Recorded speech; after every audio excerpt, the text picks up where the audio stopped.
Hey, Bible nerds, this is Dr. Manny Arango. Welcome to the Bible Department podcast powered by Arma. We are walking through the entire Bible in a year. You can go to the description or thebibledepartment.com to download a reading plan and join the journey.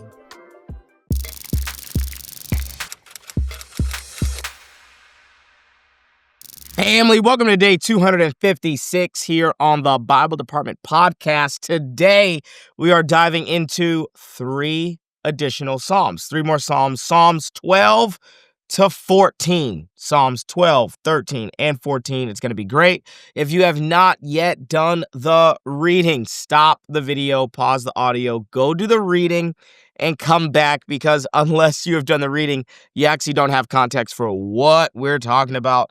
Because this podcast is not designed for me to go line by line through every single word of what you've read. It's really designed to be an overview to give you context clues, some nerdy nuggets, and a timeless truth, which I'm going to do today and every day. So if you've done the reading, I'm proud of you. Let's dive in. Let's first start with some context. I'll give you a context clue for chapter 12, chapter 13, and chapter 14. The really cool thing about today's reading is that we've got three different kinds of Psalms in today's reading. So we actually get to look at three categories of Psalms, which is really, really, really cool. Psalm 12, I would actually classify this as a social justice psalm. One of the big verses here, chapter 12, verse 5, says this: "May the Lord cut off all flattering lips, the tongue that makes great boasts, those who say with our tongues we will prevail. Our lips are our own, who is our master? Because the poor are despoiled, because the needy groan, I will now rise up, says the Lord." Okay, so the outcry of the poor has the ability to cause God to rise up. Okay, to defend the cause of the widow, the orphan, the foreigner. So I would classify this as a classic social justice psalm. That's great. And as long as our understanding of social justice remains biblical, it's great. The moment it becomes secular, I think it gets off the rails. So when we think about social justice, to me, as long as we've got some biblical guardrails, I'm all about it, okay?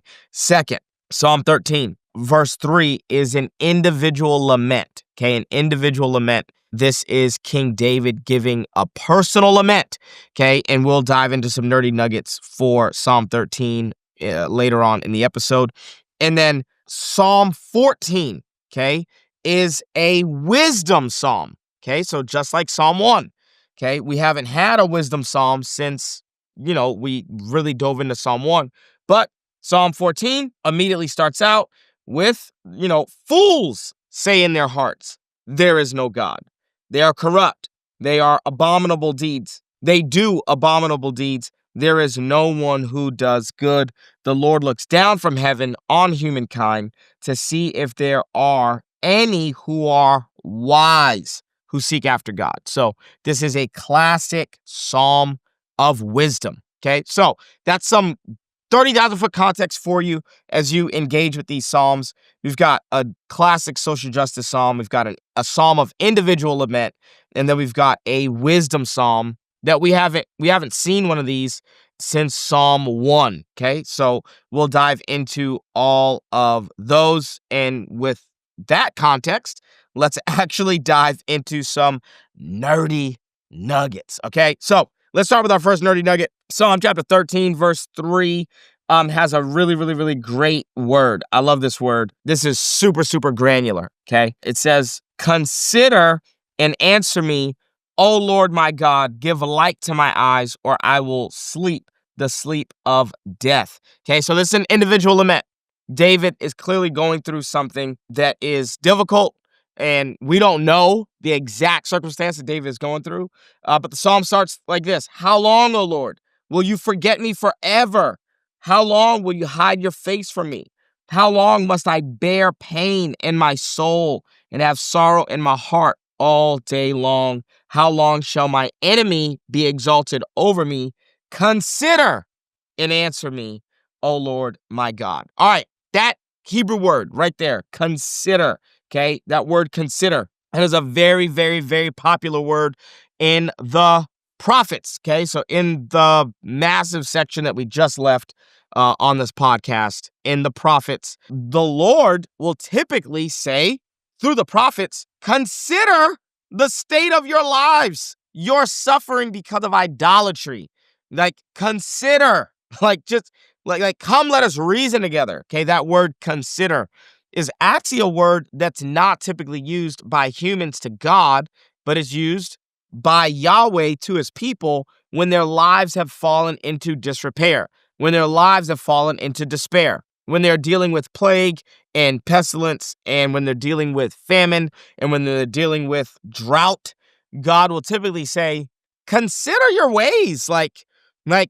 Is it not your worship of Baal and Asherah and false gods that have led you to this state of suffering and poverty and lack? Okay, so, but here, David is actually saying to the Lord, hey, consider, can you consider my life? And you may not realize that, that's kind of what David is doing, but he's saying, I'm not an idol worshiper. I don't worship false gods. You constantly are asking people to consider their actions, and God, I'm asking you to consider me. I'm asking you that would you look down and would you judge rightly? Would you be the God of justice? Don't let my enemy be exalted over me. Consider and answer me, O Lord my God. Give light to my eyes. And my enemy will say, I prevailed. My foes will rejoice because I am shaken. And I love how before the psalm ends, it always turns. But I trusted in your steadfast love. My heart shall rejoice in your salvation. I will sing to the Lord because he has dealt bountifully with me. Okay, so Psalms of Lament always have this equation of an honest plea, telling the Lord, hey, this situation is tough. I'm full of sorrow. I'm full of anguish. I'm depressed. I'm sad. I'm overwhelmed. I'm confused. I feel abandoned. But the psalm never ends there. And I think that's a great timeless truth, even. I know we're not at the timeless truth yet, but that's a timeless truth. You can be honest with God about how you feel, about what's going on with your sorrow. Remember, the majority of these psalms are going to be psalms of lament, but we get a template here for how to lament in a way that's healthy. Before the psalm is over, the psalmist, David, says these words, but, and that but changes everything. I trusted in your steadfast love. Yes, I'm confused. Yes, I'm anxious. Yes, I'm depressed, but I trust. Because trust isn't a feeling, it's a decision. But I trusted in your steadfast love. My heart shall rejoice in your salvation, even though I haven't experienced a salvation yet, even though I'm in the middle of needing salvation from you. My heart shall rejoice in advance because of your salvation. I know that you're going to save me out of this situation. I know it's easy for Christians to think every time we see the word salvation, we think of Jesus. But I want to just get us back to, no, for David, salvation would have meant, hey, my enemy is being exalted over me. There's a real life circumstance where he needs God to save him or rescue him. And he's saying, but my heart shall rejoice in your salvation. Even though my eyes haven't seen it yet, I remember the last time you saved me, and now I can have trust and hope in the fact that you're going to save me out of this present scenario. I will sing to the Lord, because sometimes singing is an act of my will. I decide whether I feel it or not, whether I'm in a circumstance that has produced gratitude or not. I will sing to the Lord because he has dealt bountifully with me. So the psalm ends on a high note. It always ends on a, hey, life sucks. This is crappy. This is unfortunate. Man, I'm overwhelmed, but I trusted in your steadfast love. My heart will rejoice in your salvation. So trust, rejoice, sing. Okay, why? Because God has dealt bountifully with me.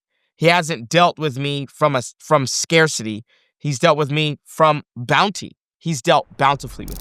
Family, the wait is over. My brand new book, Crushing Chaos, is out now and available everywhere books are sold. Literally today, I walked into a Barnes & Noble and I signed a bunch of copies at a physical location. So you can grab this book at a physical Barnes & Noble, or you can go to a Books A Million or Amazon or anywhere books are sold and grab a copy. If you enjoy reading the Bible from an ancient perspective, if you understand that the beauty of Scripture is actually knowing it in context, then you'll love this book. And if there's any chaos in your personal life, I think that reading the Bible from an ancient perspective can actually help to crush the chaos in your life. I think this book is going to be a New York Times bestseller. I really do. I think we wrote a good one. I think you should get a copy today. All right, back to the episode. So Psalm 13, that's a lot of nerdy nuggets. Okay, from Psalm 13. The one thing that I really wanted to highlight was just that word consider, that the Psalm is really kind of turning on its head what Yahweh has done through the prophets, where the prophets are Yahweh speaking to people, the Psalms are people speaking to God, and we get that modeled really, really well with the intentional use of the word consider. Okay, 14. This maybe should have been a context clue, but, I'm sorry. This is a context clue. So typically I do them in order. I give you context clues, then nerdy nuggets. But I'm actually going to give you a good context clue for Psalm 14, verse 1, okay? And if you've been rocking with me on the podcast for any length of time, what I'm about to say is probably not going to be any surprise to you. You know this. But I think it's still good to teach this and highlight this, okay? Psalm chapter 14, verse 1, we know this, the wisdom psalm, says this: fools say in their hearts, there is no God. They are corrupt. They do abominable deeds. There is no one who does good. Okay, you probably already know this, especially if you've been rocking with me for a long time. There are no atheists in the ancient world, okay? So if you kind of assume that there is no God, if you're gonna bring 21st century context into this psalm, then you're gonna misinterpret the psalm, okay? Because the psalmist is not saying, fools say in their hearts, God doesn't exist. That's not what's going on. There's no such thing as an atheist in the ancient world. So what is being talked about here would be functional atheism, not literal atheism. Essentially, it's the same as, I remember one time I said to someone that I was discipling, I said, if you don't read, you may as well be illiterate. I'm not calling them illiterate. I'm saying, what's the point of knowing how to read if you don't use that skill by reading at least 12 books a year? Okay, I would suggest that you should read at least a book a month, okay? I know that's a sidebar. I know you didn't ask my opinion about that, but I think that, normal, healthy adults should be reading at least a book a month, okay? I think that's good. And there's a difference between being illiterate and being functionally illiterate. Functionally illiterate is, I know how to read, but I don't do it. I don't read. To which, if you're not gonna read, then what's the point of knowing how? Okay? When we get to Psalm 14, these are people who believe in God, because everyone in the ancient world believes in a God, whether it was Baal or whether it was Asherah or whether it was Marduk or whoever.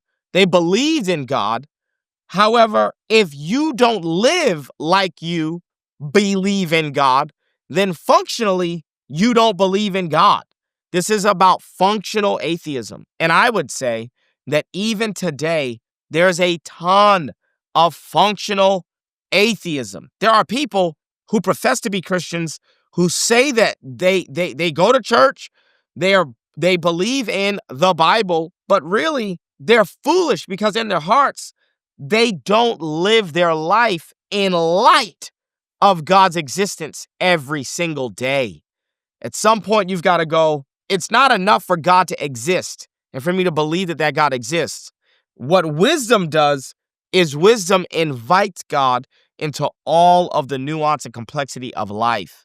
and I'm living my life in the light of the fact that God exists. So it's a good wisdom psalm. It's not designed to give you answers. It's actually designed to make you ask questions, which is what wisdom does. Now, in the Western world, we love answers.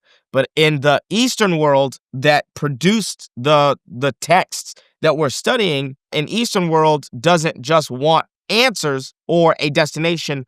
The Eastern world really cares about the journey.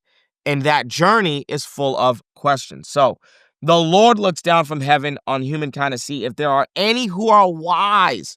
Are you wise? Who seek after God. They have all gone astray. They're all like perverse. There is no one that is good, not one. Have they no knowledge?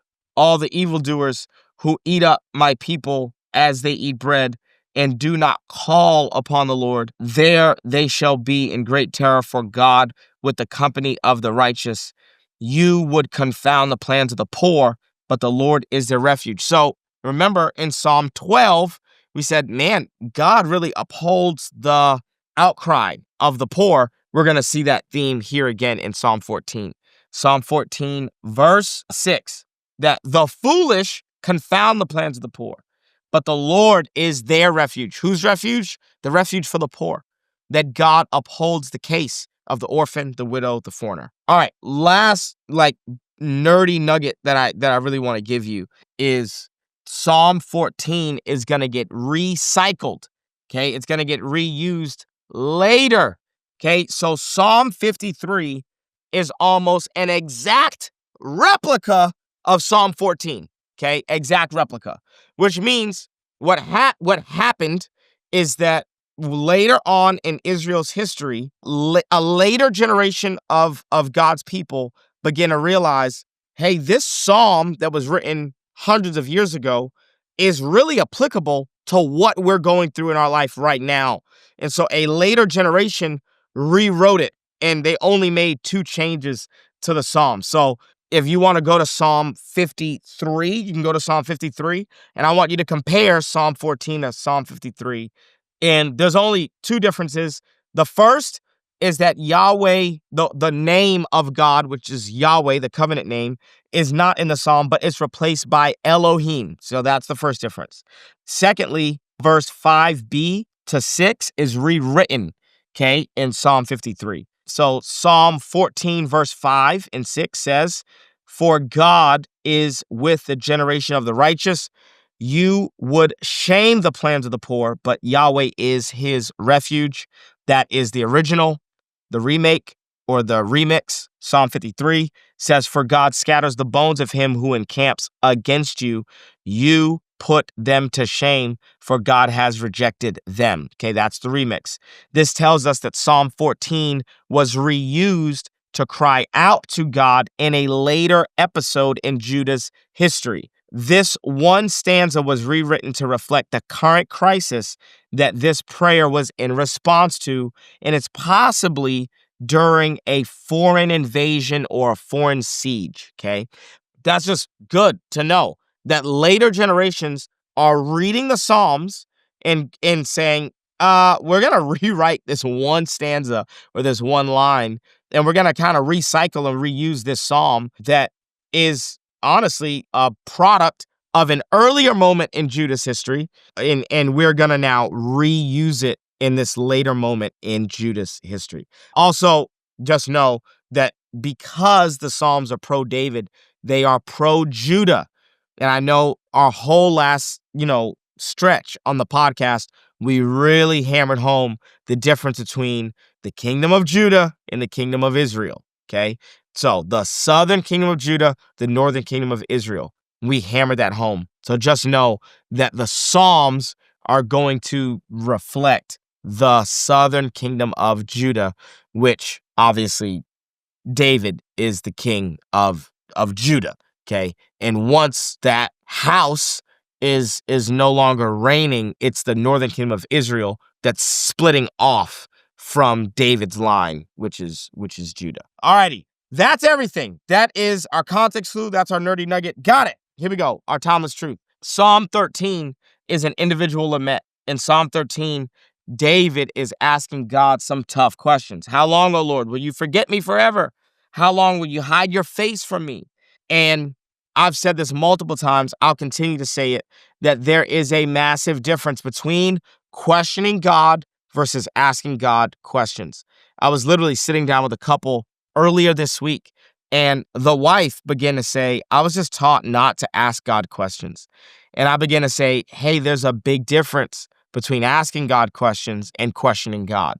And you can ask God questions from a place of faith. That just because you're asking God hard questions doesn't mean that you're deconstructing your faith or that you don't believe. And that the problem is not asking God hard questions. The problem is when you already come to conclusions based on those questions, and your questions aren't really questions.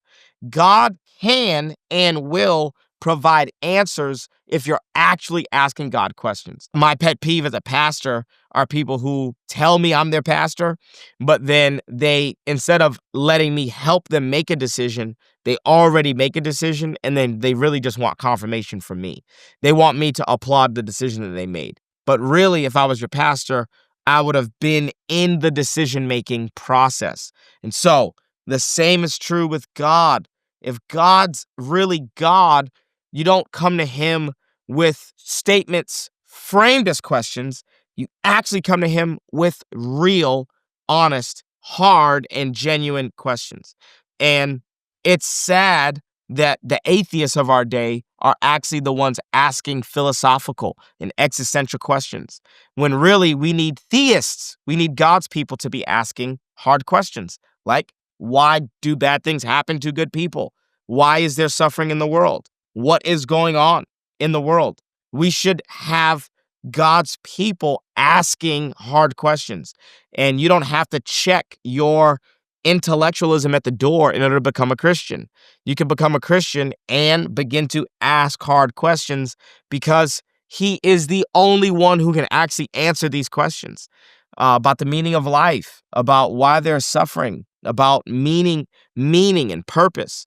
God's not scared of your questions. He's not intimidated by your questions. So if there's anybody listening who grew up kind of in a, just obey. You just don't ask God any questions. I would say, yes, obey, but you can ask God questions. Just check your motives when you're asking him. And man, ask from a pure place. And I actually believe that God will begin to bring clarity.